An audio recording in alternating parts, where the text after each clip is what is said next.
313 জন মুসলমান দিয়ে যা হয়েছে, আজকে পৃথিবীতে 150 কোটি মুসলমান দিয়ে তা হচ্ছে না। ঠিক কিনা বলেন? সত্য কিনা? এমন সময় তো ছিল যখন মুসলমানেরা একটা খেজুর ছিঁড়ে ছিঁড়ে 8-10 জন দাঁতে লাগাইয়া চাবাইছে। এক গ্লাস পানি অনেকজন মানুষের ঠোঁট ভিজিয়ে তারপরে লড়াই করেছেন। এরপরে গোটা পৃথিবীর অর্ধেকটা পৃথিবী মুসলমানদের পায়ের উপরে চুমো খেয়েছে। আজ মুসলমানের সংখ্যা বেড়েছে, কিন্তু কোয়ালিটি বাড়ে নাই।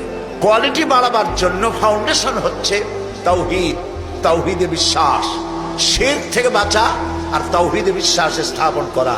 এই আকীদা যদি মজবুত না হয়, তাহলে আমাদের সংখ্যা যতই বাড়ুক, কাফের এবং দুশমনদের সামনে আমরা হেয় প্রতিপন্ন, লাঞ্ছিত হতে বাধ্য হব। সেই জন্য আমি আপনাদের সামনে একটি জায়গা থেকে আলোচনা করতে চাই।